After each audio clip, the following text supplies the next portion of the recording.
January 17 yan, 2025. Bali, ngayong umaga po, narito po ako sa lugar ng Makati, dito sa may kahabaan, sa may Chino Roses.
Okay, good morning po mga kaibigan, mga kasama. Time check, ayan, 10 a.m. po ng umaga. Bali, January 17 yan, 2025. Bali, ngayong umaga po, narito po ako sa lugar ng Makati, dito sa may kahabaan, sa may Chino Roses. Yan po. Bali, kaya ako narito, yun po, may deliver po ako rito sa may Walter Mart, Makati. Yan po. At yung i-deliver ko po rito ay mga 12 box po, 12 boxes po ang i-deliver ko rito sa Walter Mart Makati. At dito papakita ko sa inyo. Yan, mga kaibigan po. Ayan, yan po. Yan po yung mga item na i-deliver ko. Okay? Meron pa po sa likod, papakita ko sa inyo, ha.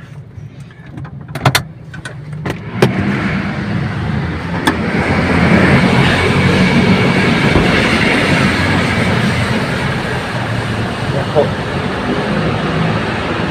Ano nga po. Magagalang po ito sa magalang ito. Okay.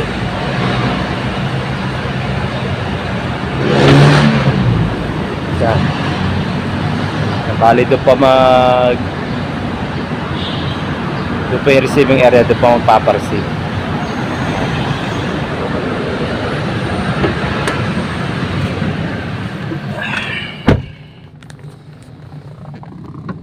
Okay. At syempre, mga kaibigan, nakita nyo naman pataas ho yun. Ang pasok po rito sa may receiving area ng Walter Mart, patras, hindi pwedeng paabante. Okay, kasi walang likuan doon sa may parting una sa may dulo doon. Masikip, kaya kailangan patras yung pasok ng sasakyan sa isa. Kahit mga truck, lahat ng sasakyan po magde-deliver ho, patras po dapat. Okay, syempre mga kaibigan, syempre yan. Yan, babanggitin ko na rin po yung pagkano ibabayad sa akin ni tracking dito sa pag-deliver ko dito sa may Walter Mart Makati. Yung sabi ko, 12 box po, 12 boxes. Yung mga gatas po yan, mga Mid Johnson. Medyo kabigatan po yung iba lang po malilita box. Magana mo po at kayang-kayang buhatin. Yung nga, ito po. Siyempre, ang ibabayad sa akin, puwing yata ako.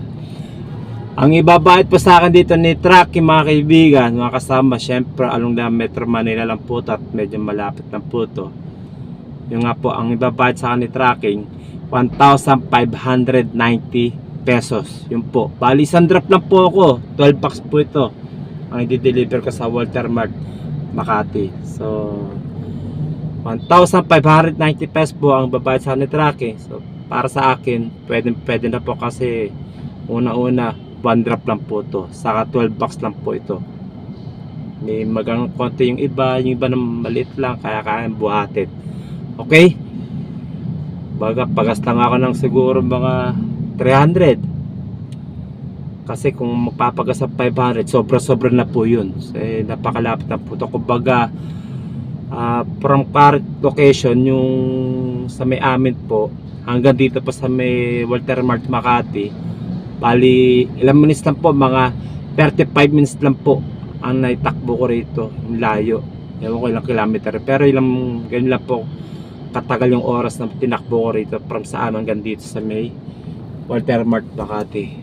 Okay, kumbaga okay na po, panalong panalo. Baka pagastan ako ng 300 dito, sobra pa eh. Okay, balikan na po yun. Okay mga kaibigan, yun lang po ang may share ko sa inyo, yung pag-deliver dito sa tracking sa Metro Manila. Ganyan lang po yung bayaran dito i-tracking sa amin, 1,590 pesos. Pero pagka once na medyo malayo at yung biyahe ko yun nasa Las Piñas, Parañaque, Caloocan, Valenzuela po, yun medyo may kalayon din po sa Metro Manila. Kumbaga sa ano, ang ibabayad naman sa akin ho doon, kasi medyo malayo na po yun eh, nagkakalaga na 1,750 pesos. Ganun po ang bayaran o babayad ni tracking. Pagwas na doon po area po ninyo, may kalayo na din po kasi yun eh. Pero pag kayong outside ng Metro Manila mga kaibigan, halimbawa part ng South or North, may kalayo din po yun. Eh syempre ibang presyo na rin po yun. Syempre di naman pwede 1,590 yung babayad eh. Kumbaga talo na tayo doon. Kailangan pagka yung medyo malayo na po, syempre iba na rin po rate po yun. Depende sa area o layo na itatakbo mo, pag-deliver mo, yung babayaran sa yung tracking. Tulad yan, Metro Manila 1,590. Pagka yung Caloocan, Valenzuela, Las Piñas, Parañaque, 1,750 po doon. Pag Alabang 1,900 yata, kasagan 1,950, di pa sigurado. Pero yung parting Laguna, yan, o Cavite, yan mga nasa 2,000 plus po ang alam ko pinabayad ni tracking dito sa amin. Okay mga kaibigan, yun lang po mga kaibigan, mas shinare ko lang po sa inyo yung kitaan ko po rito sa may tracking na pinasok ko. Kayo po kung gusto nyo pumasok, sa inyo po yun, para kumita naman po yung sasakyan po ninyo. Syempre iba dyan, o karamihan po dyan hulugan, para may makapag kumita at makapaghuhulog man lang, diba, ng sasakyan natin monthly para makasurvive o tsaga-tsaga lang po, kaya naman po kitain po yun para may panghulog pa paano sa ating sasakyan. Katulad ng sasakyan ko monthly, kaya ko na mahulugan dahil dito sa tracking na pinasukan ko. Okay mga kaibigan, yun lang po i-share ko lang po sa inyo yung pinagkakita ko po rito sa may tracking. Okay, inulit ko mga kaibigan, 1,590 pesos ang ibabayad sa dito ni tracking. Panalo na po para sa akin kaysa walang biyahe, di po ba? At least kumita po ako ng 1,000 plus, di po ba? Per day po yun. Okay mga kaibigan, nakasama sa pagdadrive po, sa pagbabiyahe po natin, tsaga-tsaga lang po, lalo pagka may traffic. Okay, pag may tsaga, may nilaga. Mag-ingat po tayo sa ating mga biyahe. God bless po sa inyo lahat. Keep safe and keep on driving.